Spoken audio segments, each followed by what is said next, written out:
ꯉꯁꯤꯗꯤ ꯃꯔꯣꯏꯒ ꯕꯣꯔꯤꯒ ꯊꯥꯡꯖꯤꯡꯅꯦ ꯊꯣꯡꯕ ꯑꯣꯏꯅ ꯍꯥꯞꯆꯔꯒꯦ ꯚꯤꯗꯤꯑꯣ ꯑꯂꯨ ꯈꯔꯒ ꯇꯥꯎꯔꯒ ꯍꯥꯞꯆꯒꯦ ꯃꯔꯣꯏ ꯕꯣꯔꯤ ꯊꯣꯡꯕꯗ ꯃꯌꯥꯝ ꯊꯣꯡꯃꯤꯟꯅꯔꯁꯤ ꯃꯔꯣꯏꯒ ꯕꯣꯔꯤꯒ ꯃꯔꯣꯏꯁꯤ ꯐꯗꯤ ꯐꯖꯔꯦ ꯌꯥꯝ ꯃꯔꯣꯏꯁꯤ ꯑꯝꯇ ꯁꯣꯏꯗꯣꯛꯑꯒꯦ ꯍꯥꯟꯅ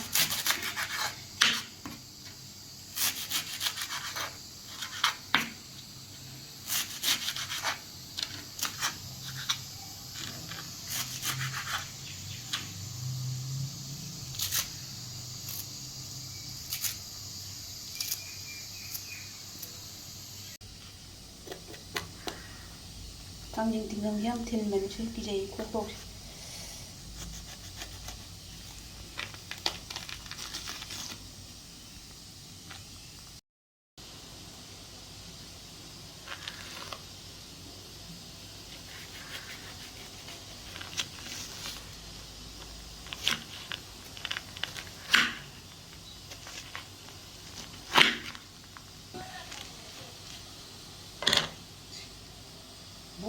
ꯕꯣꯝꯅꯦ ꯍꯥꯏꯔꯅꯤ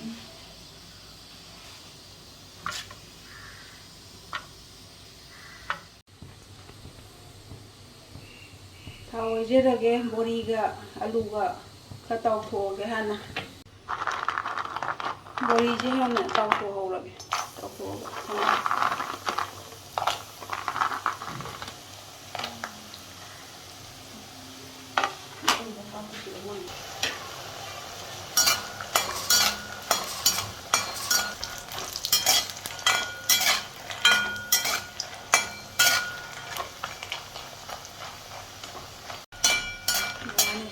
ꯀꯣꯠꯊꯔꯒꯦ ꯀꯔꯤꯁꯤ ꯇꯧꯔꯁꯤ ꯌꯥꯝ ꯀꯟꯅ ꯀꯥꯕꯗꯤ ꯅꯠꯇꯦ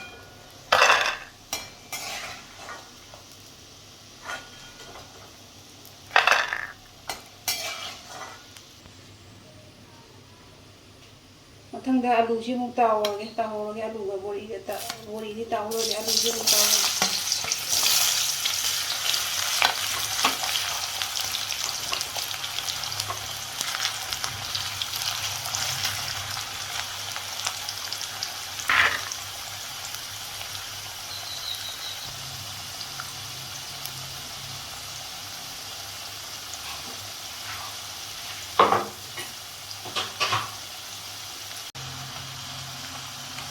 ꯑꯂꯨꯁꯤ ꯐꯖꯅ ꯃꯨꯟꯅ ꯇꯥꯎꯕꯤꯔꯒꯅꯦ ꯁꯤ ꯀꯣꯠꯊꯔꯒ ꯃꯨꯟꯁꯤꯜꯂꯛꯑꯦ ꯃꯨꯜꯂꯛꯑ ꯃꯥꯜꯂꯦ ꯀꯔꯤ ꯃꯆꯨꯁꯤ ꯈꯔꯗꯤ ꯐꯖꯔꯦ ꯃꯥꯡꯁꯤꯜꯂꯦ ꯀꯣꯠꯊꯔꯒꯦ ꯃꯨꯜꯂꯝꯃꯅꯤꯗꯀꯣ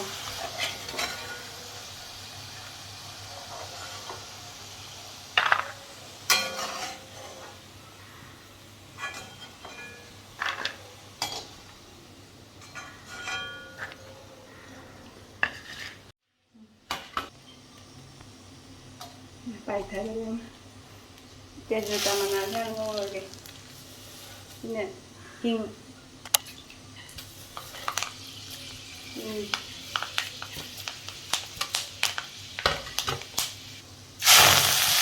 ꯃꯆꯨꯁꯤꯁꯨ ꯐꯖꯔꯦ ꯃꯆꯨꯁꯤꯁꯨ ꯌꯥꯝ ꯍꯥꯎꯗꯣꯔꯤꯕ ꯃꯔꯣꯏꯒ ꯕꯣꯔꯤꯒ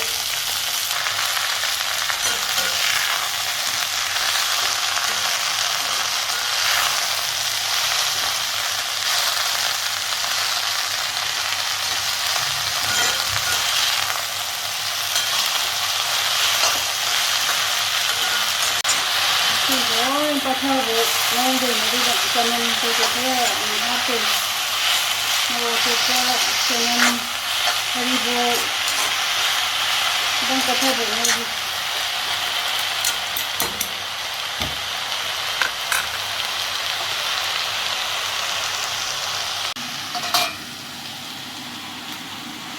ꯁꯤꯡꯒ ꯆꯅꯝꯒ ꯁꯨꯕꯁꯦ ꯁꯤ ꯈꯔ ꯍꯥꯞꯍꯧꯋꯦ ꯃꯔꯣꯏꯁꯤ ꯃꯨꯟꯁꯤꯜꯂꯛꯑꯕꯅꯤꯅ ꯁꯤꯅ ꯍꯔꯤꯕꯣꯞ ꯈꯔ ꯑꯗꯩꯗꯤ ꯃꯣꯔꯣꯛ ꯑꯇꯦꯛꯄꯁꯤ ꯈꯔ ꯍꯥꯞꯆꯤꯜꯂꯒ ꯉꯧꯔꯒꯦ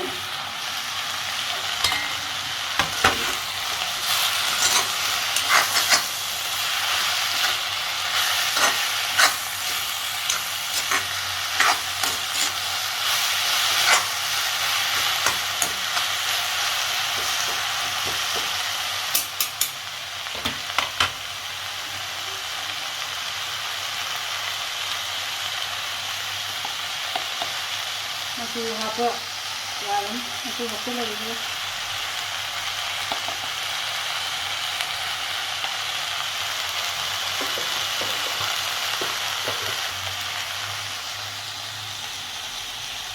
masa kita nggak makan lagi itu apa tuh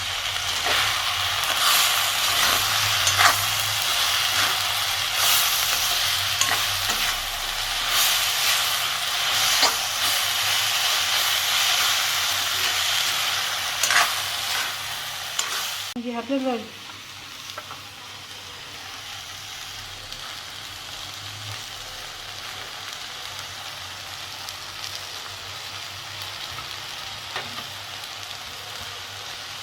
Aduh, kalian itu penyamannya.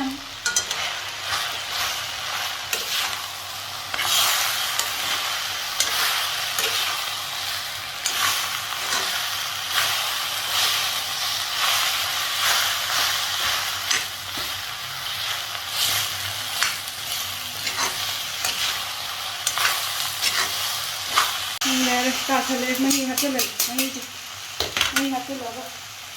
Soalnya body malah ya apa? Ini sih.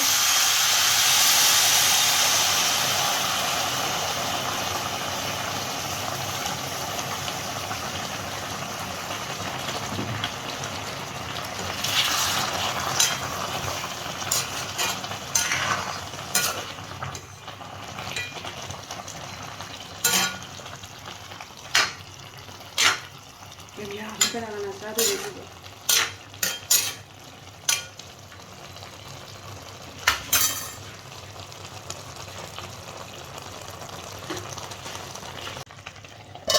Nale baru mau bori jatuh lagi. Alu sih hatin je lagi. Bori di bori loy dan lagi. Alu jangan.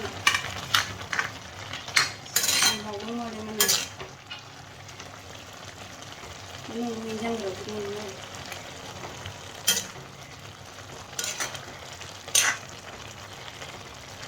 Bori jatuh lagi.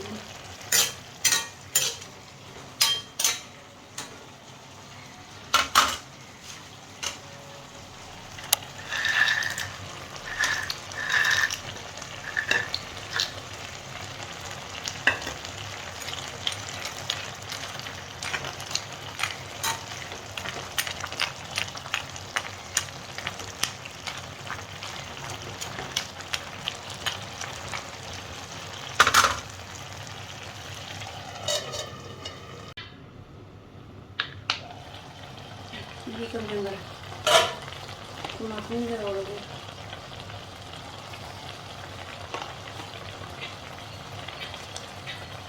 ya kerja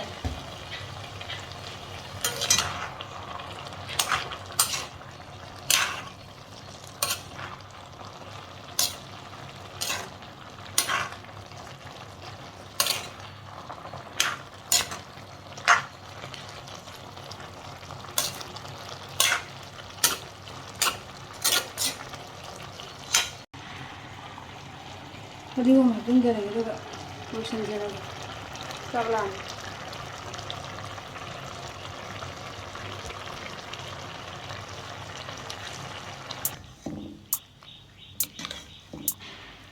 Bori thangging pungba loy jere